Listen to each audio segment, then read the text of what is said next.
Okay, friends, we are going to go through hydrotherapy, and this is a fomentation. It's called a revulsive therapy. Great if you have any virus, flu, or COVID-19 right now, and you find yourself at home. And this hydrotherapy treatment will help open up your airways, your respiratory, your lungs, all of that. You know, the doctor sends you home and he doesn't tell you really what to do, right? Well, this is the remedy, and we're going to walk you through it. So you can do this on your bed. What we're doing here is we're getting a bucket of really hot water, and you're going to take a towel and just roll it so it's dipped forward. You're going to have another towel here, and there's going to be a hot towel that is going to be placed on the back first. And you also want a bucket or a bowl of cold water. So we're just getting set up here, and we're going to walk you through it so you can do this with your family member. You need a lot of supplies to do this type of therapy. So you can just look around your house to see what you got that's going to at least resemble something that you can use for the foot bath. You're going to need a container that holds water. The basin can be a kitchen sink container. You can use some type of plastic bucket. And then you're going to need a container that's going to hold the cold water.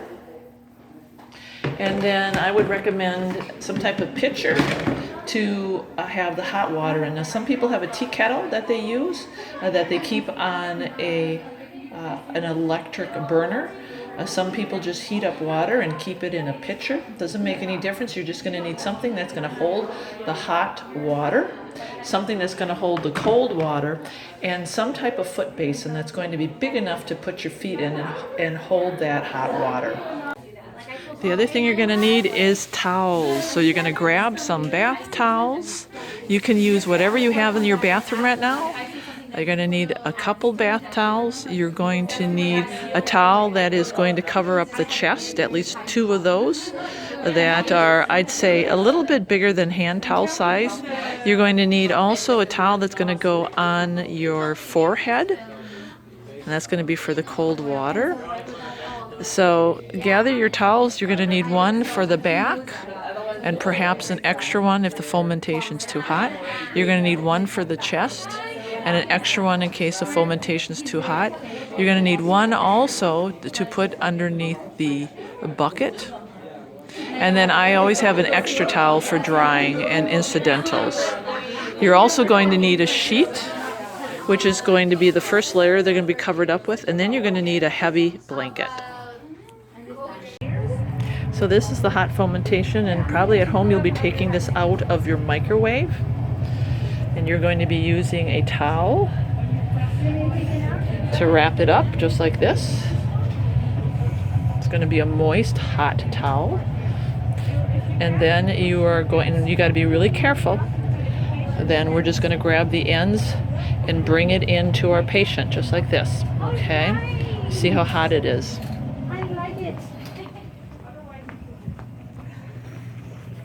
Okay. So when you lay your patient down now, their feet are going to go in that bath, and you're going to cover them up. That's the hot foot bath right there. You're going to cover them up. The fomentation goes on the back.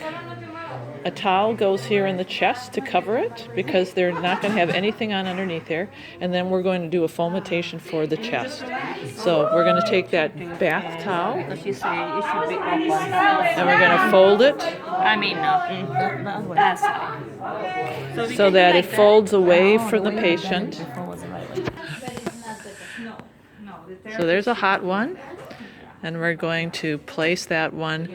Now, mind you, my friends, this is going to be very, very hot. Right now, this has not been properly heated, but when it comes out of the microwave or if it comes out of the boiling water, it is going to be very hot to the touch. You're going to have to wear gloves. And again, you're going to have to keep asking the patient, how hot is it? Is it too hot? If it's too hot, you're going to put another towel in between them. There's nothing wrong with that. It's going to be to the comfort level of your patient. And then again, you're going to cover them up to the neck. And you're going to make sure they have that cool compress on. And you're going to keep checking the heat in the foot bath. And again, you're going to set your timer for 4 to 5 minutes. So the one step then when we take off the old fomentation and we put on the new is we are going to be taking a cold cloth and we are going to be putting that on the chest and rubbing for 30 seconds.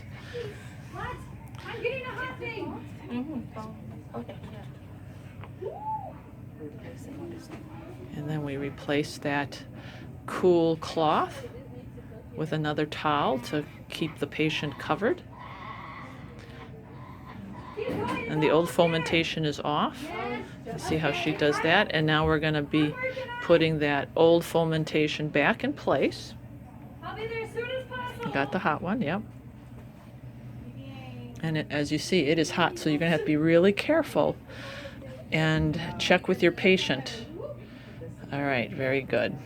And be careful, there we go. And again, you see how it's folded so that she has a double layer. And if your fomentation, your towel is long, just keep it folded. Keep the folds down on the patient so that it doesn't flap open. Put that towel back up on top and cover her back up. And then we are going to put another cool compress on her head. And we're going to start the timer again, and we're going to do this for another 3 to 5 minutes. And what this is going to do is it's going to make her sweat. And the sweating will increase her circulation. The heat on her chest and her back is going to facilitate breaking up any mucus, anything that is in those lungs. It's going to open up her lungs and her alveolas and her bronchiolas and all that good stuff. Yep.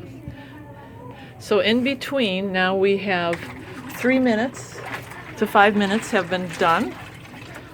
And then when in between, what we do is a cold rub.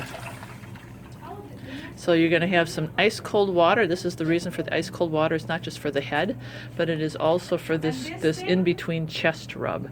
So you're going to carefully remove the towel that is covering the patient, and it's going to be cold, and you're going to do a brisk rub on that patient's chest for 30 seconds, a very brisk rub. 30 seconds.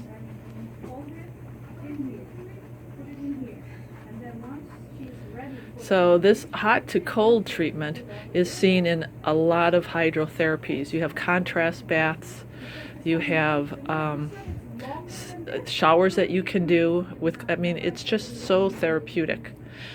And what happens is you usually want to finish with a cold, because it closes the pores. Now we're going to do the other hot fomentation for 5 more minutes. So the final step is you're going to actually take this cold water. And you are going to take that cold water and you are going to have the patient lift her feet gently out of the water, and you're going to pour some cold water on it, just gently. Just pour that cold water on there. And then you're going to remove the foot bath and place the feet on a dry towel. You're going to dry the towel and the legs.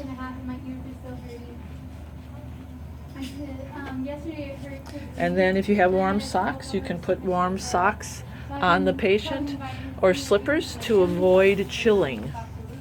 Now there's a process to all this, my friends. And you must follow the process. So that's why we're going through this step by step. Now you're going to do cold mitten friction on the legs and the thighs. You can do the first leg and then the thigh. Dry and be very gentle in between the toes. There we go. Get the toes, get the calves, and you get that thigh. Now, if a person chills easily, just be really careful to dry them well and make sure you cover them adequately so that they are protected against drafts at all the times. They may even need some extra blankets at this time. And then that's covered. Take off the cold. You continue with the feet. You pour the water on the feet, take away the bucket, dry the feet, do the mitten friction, start on the arm or the leg, it doesn't really matter. We're supposed to take the bucket before. More, how would I say, structural. If you do it, just you do the chest, do the feet, so from top to bottom, take away the bucket, and then you Rub do our feet. the feet or the hand first. Doesn't really matter what you do first. okay. You can start with this one first, that one, then have her sit up. You can ask her to put her feet up here, but some older people or feeble people or sick people in here, they don't have that strength because it requires abdomen muscles. So what you can do, I will hold your feet and I will hold them up, and I hold it at the heel and then I pour with the other hand. So you can pour, not all of it, just a little pour, like whoop and done. Yeah, done. That's done. And then you take this away. Take this one away. And then you roll that, take it away. And then you roll it. Yeah. And then you start drying the feet. Very good. And make sure you dry the feet very well. So you can do that. Don't forget to do the back also. Do a nice cold rub on that, and then take the final fomentation out from the back, the heat. So the patient then is laying in bed without any heat now and just covered up and resting. 20 to 60 minutes is what they should rest, and then at the end you can actually end with a shower if they are sweating during their rest period.